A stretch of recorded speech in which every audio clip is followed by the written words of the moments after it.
ทางด้านนั้นก็จะเป็นตึกอาคารที่พักอาศัยแล้วก็จะเป็นห้านอาหารกินดื่มให้บริการต่างๆเนาะแล้วก็ถ้าต่อมาก็จะเป็นสนามกอล์ฟได้ทุกท่านนะอันนี้เพิ่นสร้างสนามกอล์ฟใส่เป็นสนามกอล์ฟที่ว่าใหญ่ที่สุดเลยเนาะในนครหลวงเวียงจันทร์ข้าพเจ้าว่าคิดว่าได้เพราะว่าอย่างเนาะข้าพเจ้าไปเห็นสนามกอล์ฟจุดอื่นมาเพราะว่าจะเส้นทางที่จะออกไปใส่ขวามิตรภาพแล้วก็ไปใส่เส้นทาง10 ปีแล้วก็ยูดอนแดงเนาะก็บ่ใหญ่เท่าป่านนี้เนาะแต่นี่จะเป็นรู้สึกว่าจะใหญ่อีหลีนี่เนาะพี่เลยฮอดพี่เลยเนาะแล้วก็กินเนื้อที่ไปบอกหลายในส่วนทางนี้ก็แมนอีกเนาะสนามกอล์ฟทางด้านนี้แล้วก็ยังอยู่ในพุ่นอีกทางด้านหลังเนาะของอาคารคอนโดนั่นอีกเนาะอันนี้เพิ่นกำลังเฮ็ดเส้นทางใหม่อยู่เนาะนั่นในจุดนี้ไกลมาก็จะเห็นเลยพูนป้าที่โททุกท่านกินพื้นที่ฮอดพี่เลยเนาะอันนี้กำลังสร้างอยู่ในปัจจุบันนี้พี่เลยเนาะพูนเนาะทางพุ่นพวกก็จะปลูกหญ้าล่ะเกี่ยวกับเจ้าคิดว่าแนมไปเขียวๆเนาะว่าสิย่างเข้าทางด้านหลังนะพาทุกท่านไปเบิ่งทางด้านหลังพุ่นเพิ่นก็ย่างอันนั้นอยู่ยังต่างก่อสร้างอยู่เนาะเพิ่นแอมเอาไว้อยู่ยังบ่นี่เนาะกำลังเฮ็ดเป็นรูปแบบเนาะแล้วก็ปลูกต้นไม้ใส่ปลูกหญ้าใส่เด็ดเขาจะปลูกต้นไม้ใส่รดต้นไม้มันลงหญ้าในจุดนี้ถ้าไก่มาแถวนี้ก็จะเห็นเลยแหละอันนั้นก็จะเป็นอาคารเนาะแล้วก็พูดเนาะเป็นบอนให้บริการก็คือทางด้านหลังคนเลยส่วนทางด้านนั้นเป็นอาคาร3อาคารแล้วในโซนนี้เพิ่นสร้างเป็นคอนโดมิเนียมอันนี้เป็นภาพบรรยากาศในส่วนของทางด้านนอกเลยทุกท่านนี่ก็จะมีลักษณะเป็นสั้นๆนี่ขึ้นไปเลยเนาะทุกท่านเนาะพูดขึ้นเลยอันนี้เป็นภาพบรรยากาศในส่วนบริเวณทางด้านลุ่มให้ทุกท่านได้เห็นภาพบรรยากาศที่เป็นอาคารที่พักได้ขนาดใหญ่ถ้าว่าเขาเข้ามาภายในเขตสิทธิพิเศษเมืองท่าหลวงก็จะเห็นเลยเนาะอันนั้นจะเป็นประตูโค้งทางเข้ามาก็จะมาเห็นลักษณะประมาณนี้แล้วก็จะมีบอนจอดรถพื้นที่ภายในอาคารนะข้าพเจ้าจะพาทุกท่านออกมาสำรวจแล้วก็มาเบิ่งอัปเดตความคืบหน้าแล้วลักษณะของเขตสิทธิพิเศษเมืองท่าหลวงในปี 2026 เดือนมิถุนาปัจจุบันนี้ก็แมนเป็นวันที่20 ปลายเนาะเขาจะสังเกตเห็นว่าพูดนะในสั้นของทางด้านทึงนี่เพิ่นกำลังมีการก่อสร้างอยู่เนาะได้ยินอยู่เนาะแล้วก็จะมีในโซนต่างๆจุดต่างๆเช่นกันได้ทุกท่านนะบ่ได้มีแต่เฉพาะทางด้านนี้อันนี้นี่ใกล้ๆยางเข้ามาแล้วจะมีในฝั่งของทางด้านนี้มีหนึ่งตึกเนาะแล้วก็จะมีอีก1ตึกทางด้านนี้เป็นอีก1ตึกนี่เป็นพื้นที่สวนสูงบ่แน่ใจว่ามีจักสั้นเนาะหลายอยู่ได้ทุกท่านเนาะประมาณ30กว่าสั้นพื้นที่ประดทุกท่านสำหรับแต่ละตึกนี้ภายด้านในนี่อันนี้เป็นพื้นที่สวนสาธารณะเพิ่นจะสร้างให้เป็นสวยงามเลยเนาะเดี๋ยวพาทุกท่านย่างมาเบิ่งอันนี้จะข่าวหนึ่งนักน้อยหนึ่งก็บ่เคยเข้ามาทางด้านในนี่จักเทื่อได้ขออนุญาตเนาะเข้ามายางเบิ่งภายด้านในพอดีมานี่เนาะมาเขตยางกาวนี่ก็เลยเข้ามายางมาเบิ่งตอนนี้เป็นสวนน้ำนี่ทุกท่านแล้วปัจจุบันนี้เพิ่นก็จะมีเป็นสนามกอล์ฟกำลังสร้างสนามกอล์ฟอยู่เลยทุกท่านเนาะขนาดสนามกอล์ฟขนาดใหญ่เลยแหละเนาะข้าพเจ้างาไหลเมื่อยเนาะไปแลนด์มาเล็กตึกบริเวณนี้เลยโอ้เนาะสูงอ้อมหอบอาชีสากลเนาะอาคารเก้าโอ้ดิไปมีนัมเบอร์เก้าใส่เนาะคุณสูงเลยอาคารนี้อันนี้จะเป็นส่วนทางกลางเนาะพื้นที่ไส้สอยพื้นที่ส่วนรวมย่างออกมาทางนี้เดี๋ยวจะพาทุกท่านย่างเบิ่งภาพบรรยากาศแล้วก็เบิ่งภาพโดยรวมก็คือที่ข้าพเจ้าว่าไปเลยเนาะก็เป็นอีกหนึ่งโครงการขนาดใหญ่เนาะที่เพิ่นมีการสัมปทานในเขตนี้เนาะถือว่าเป็นพื้นที่หลายได้เนาะหลายเฮกตาร์หลาย10 เฮกตาร์หลายเฮกตาร์นั่นเองในการสร้างให้กลายเป็นศูนย์กลางในเรื่องของเศรษฐกิจที่พักอาศัยแล้วก็สิ่งอำนวยความสะดวกต่างๆเนาะในนี้แล้วอาคารที่10ทางด้านนั้นที่10เป็นประมาณเลยสูงใหญ่เลยเนาะมี2ด้านนั่นน่ะโอ้ นเนาะแถวนี้น่าจะมีเข้ามาพักอาศัยแล้วเนาะอันนั้นจะเป็นห้องขายก็คือในส่วนของทางด้านนั้นเนาะจะเป็นห้องขายถ้าเขาสนใจไปสอบถามทางด้านนั้นเราเพิ่งจะพามาเบิ่งอาคารตัวจริงก็คืออยู่ในทางด้านส่วนของทางด้านนี้อันนี้จะเป็นอาคารตัวจริงอยู่ในจุดนี้เนาะอันนี้จะเป็นเส้นทางของบึงได้เดี๋ยวพาทานยางทุกทานเนาะยางไปเบิ่งสนามกอล์ฟเนาะที่เพิ่นสร้างอยู่ฝั่งของทางด้านนี้ออกไปนี่เดี๋ยวสิพาทานยางไปเบิ่งสนามกอล์ฟเนาะนี่เป็นอาคารแต่ละอาคารขนาดใหญ่เลยเนาะก็อยากจะเข้าไปเบิ่งภายด้านในเนาะอยากจะเข้าไปเบิ่งตึกทางดาดฟ้าแล้วมาเบิ่งมุมสูงเนาะแต่ว่าบ่ฮู้ว่าสิเข้าไปได้บ่เนาะเฮาบ่ได้มีอันส่วนเกี่ยวข้องต่างๆเนาะในนั้นจะสังเกตเห็นว่าแต่ละชั้นนี่มีการตกแต่งที่แบบว่าให้มันเข้ากันเนาะเป็นการตกแต่งแบบนำต้นไม้ประดับประดาในแต่ละชั้นให้มันมีความสวยงามให้มันเข้ากันกับสไตล์ต่างๆนั่นเอง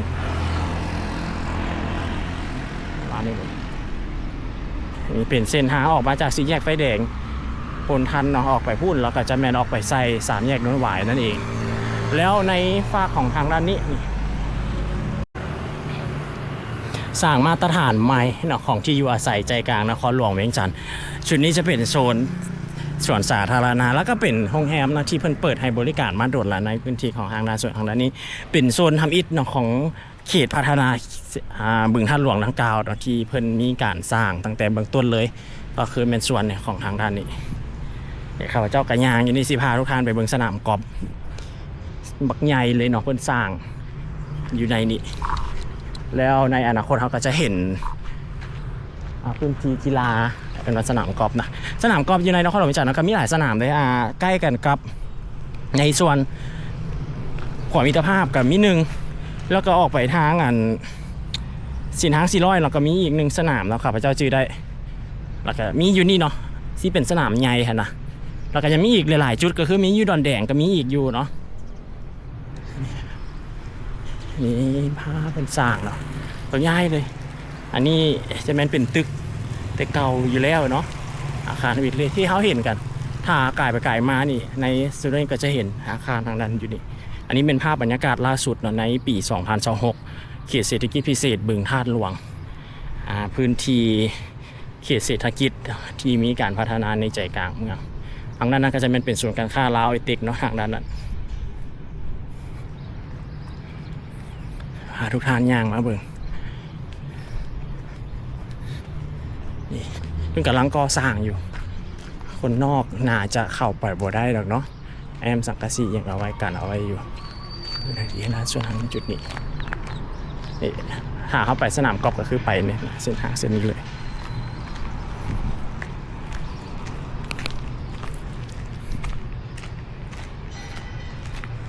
นี่เป็นอาคารเก่าเนาะปัจจุบันนี่ก็มีโรงแรมฝากทางด้านนี้เป็นสร้างโรงแรมใส่แล้วดำเนินต่อแล้วณจุดนี้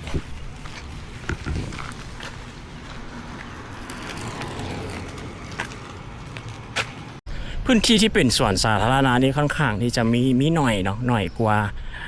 อยู่ในเขตกวมรวมไซเซธาแต่ว่าเราก็จะเห็นเลยอยู่ในทางจุดนี้เขตกวมรวมไซเซธาก็ห่างจากนี่ไปกับโบไก่ได้เดี๋ยววิดีโอหน้าจะพาทุกท่านไปเบิ่งเขตกวมรวมไซเซธาเนาะเป็นเขตที่ว่ารวบรวมบริษัทกลุ่มต่างๆเนาะในนั่นนะที่เพิ่นเข้ามาลงทุนอยู่ในบ้านเฮานั่นเองเนาะก็คือซีเมนต์อยู่ในพื้นที่เฮานั้นจุดนั้นนี่คักอยู่ได้นี่เนาะสวนสาธารณะว่าสิย่างพาทุกท่านไปเบิ่งสนามกอล์ฟเนาะแต่ว่าเป็นพื้นที่ที่เพิ่นกำลังก่อสร้างอยู่อันนี้เป็นพื้นที่สวนสาธารณะจะสร้างใช่แล้วจากนั้นก็จะมีเป็นพื้นที่ว่าห้านอาหารเนาะโซนการบริการต่างๆก็คืออยู่ในฝั่งของทางด้านนั้นในทางด้านนี้ก็จะเป็นอาคารที่พักอาศัยทางด้านนี้เนาะมีเป็นโรงแรมตัวนี้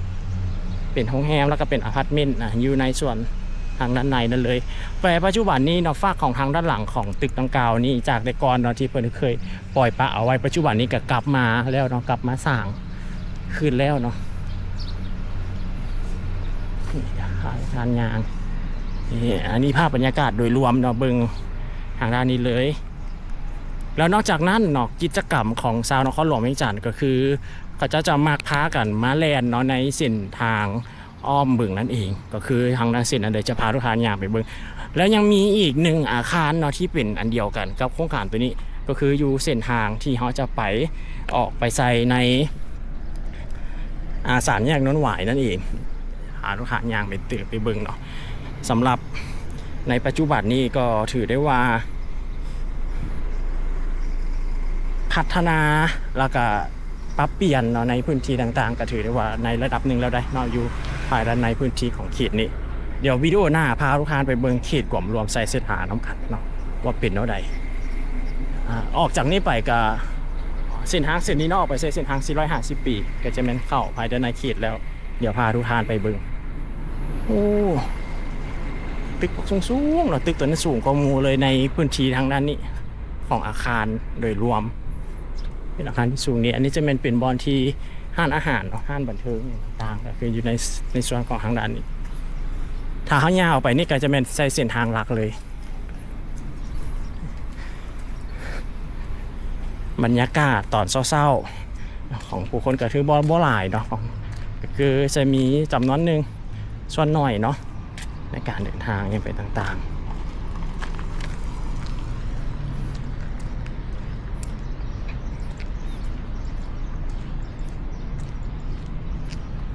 นี่เป็นเส้นทางก็เส้นทางเส้นนี้หันยังบ่ให้นะเพราะว่ายังอยู่ในการก่อสร้างอยู่ในบางจุดเนาะมีการเพแล้วเพิ่นกำลังเทเส้นทางคอนกรีตใหม่ก็คืออยู่ในส่วนของทางด้านนั้นแต่ละเส้นทางอยู่ในนี้เพิ่นจะใส่เป็นชื่อของเมืองแล้วก็แขวงของภายในลาวของเขาเนาะเพื่อจะใส่เป็นประมาณนั้นนี่อันนี้จะเป็นห้านอาหารเนาะเป็นห้านอาหารเป็นบอนสากไฟฟ้าอีกเนาะนี่ปัจจุบันนี้กระแสรถไฟฟ้าเนาะก็คือว่ามีหลายได้มี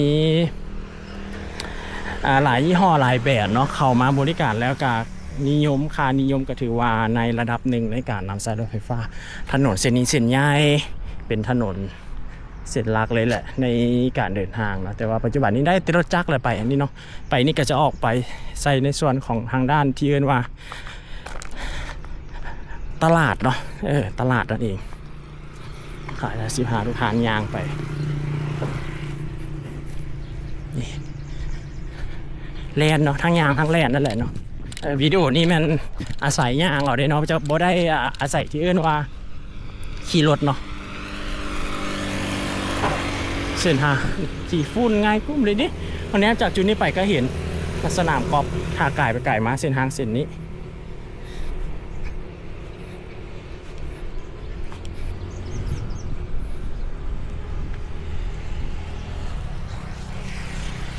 เป็นราคาครับดาวรถครับ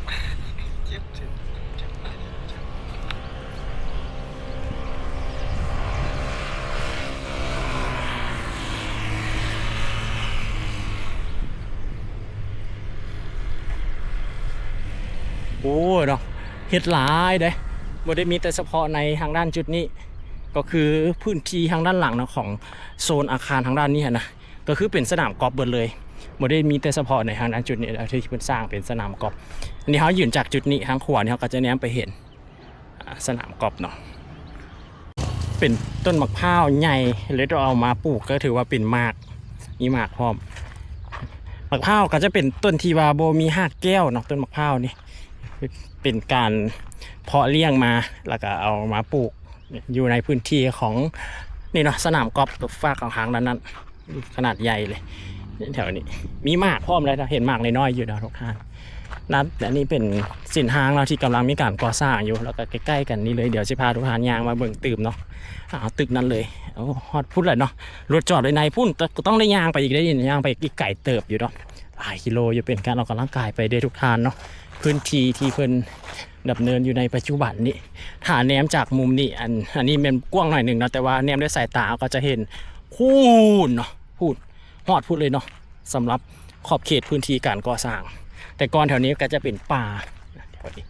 เดี๋ยวนี้มาสร้างอันนี้ใส่แล้วกว้างเลย บกล้าขึ้นเนาะยานมันถล่มลงมาอ้อมเอาไว้ถ้าเขาไก่ไปไก่มาเส้นทางเส้นนี้ก็เห็นเนาะแต่ก่อนแถวนี้จะเป็นป่าเป็นอันนั้นไปแต่เพิ่นมาสร้างเป็นสนามกอล์ฟใส่แล้วเนาะในทางจุดนี้มีเป็นหิเป็นดินเป็นทรายเอามาใส่แถวนี้แล้ว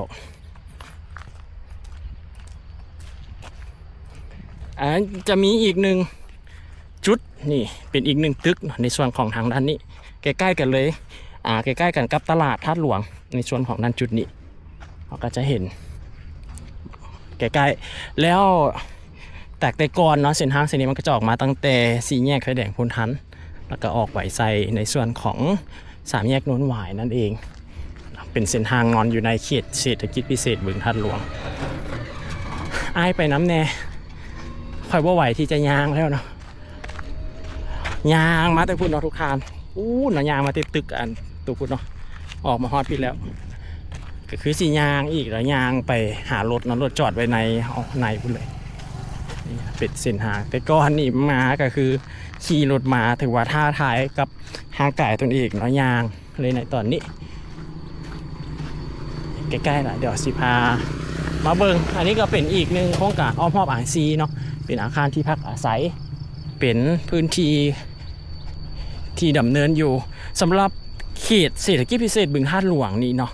ตามที่ข้าพเจ้าจือได้มานี่ถือได้ว่าเริ่มมาตั้งแต่ปี 2012 เนาะถ้าจือบ่ผิดได้บ12 กับ 11 นี่แหละเนาะทุกท่านเนาะที่เริ่มดำเนินมานี่เพิ่นเป็นการสร้างเส้นทางน้ำเนาะออกไปใส่อ่างเก็บน้ำทางด้านนั้นเลยเส้นทางมันมีการเพร้ายเนื่องด้วยว่าดินมันยุบกับสภาพการใช้งานอันนี้เนาะถือได้ว่าโดดแล้วเลยเนาะสำหรับข่าวว่าแล้วกับเส้นทางเส้นนี้ก็ได้โดดแล้วในการสร้าง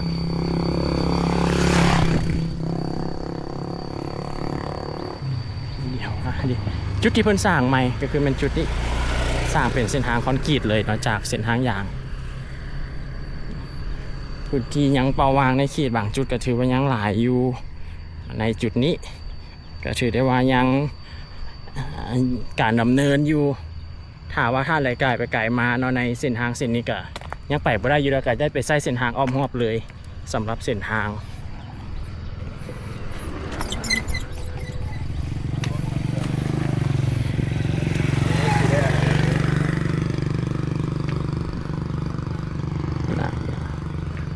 จุดนี้ถ้าเขาสิเนี่ยเข้าไปในส่วนของสนามกอล์ฟเนาะออกมาทางด้านฝากของทางด้านนั้นก็ได้นั่นก็ได้เนาะทางด้านนั้นเราก็เข้ามาในจุดนี้แต่ว่าทางเข้ามาจะทางเข้าที่อะไรเป็นจุดทวิตเนาะใกล้ๆกันตึกที่ข้าพเจ้าวานั่นเองนะจะเป็นเข้าในส่วนของทางด้านนั้นรอบสนามกอล์ฟเนาะอันนี้เป็นเส้นทางคอนกรีตที่เป็นสร้างใหม่ดีเลยแหละเนาะ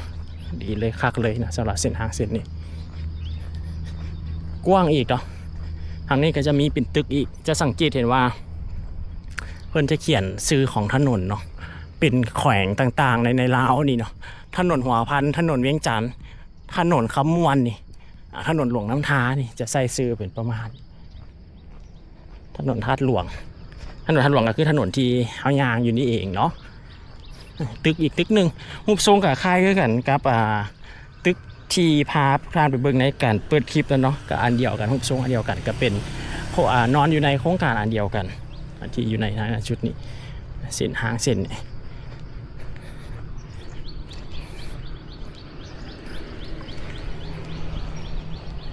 จากแต่ก่อนเนาะเขาก็ใส่ได้ปกติเลยเนาะเส้นทางเส้นนี้เรียนพาทุกทางเรียนไปเมืองใกล้ๆกัน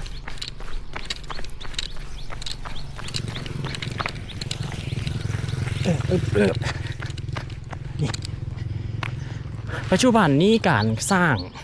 สำหรับความสูงของตึกนี้ก็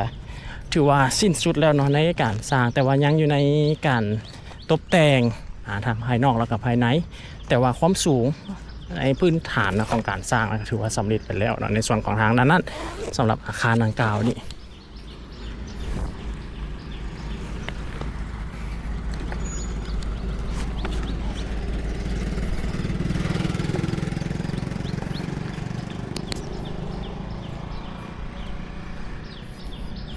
่เนาะ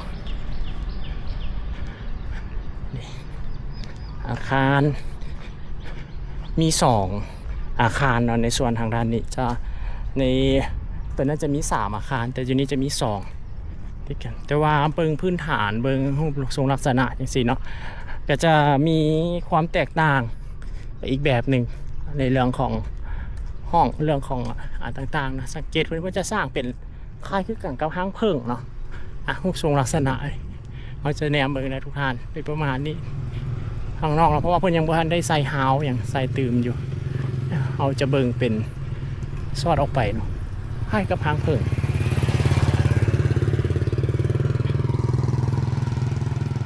หากเฮ็ดได้ครึ่งหนึ่งเนาะเส้นทางนี่ก็ได้ยังบ่ได้เฮ็ดต่ออีกถือว่าดีเลยแหละเนาะสร้างเส้นทางเสร็จนี่รู้สึกว่าเบิ่งลักษณะแข็งแกร่งเลยนี่เนาะ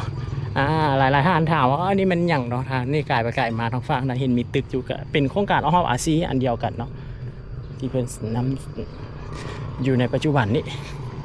ข้าพเจ้ากสิเลนไปหารถอีกเนาะรถจอดอยู่พูดเลย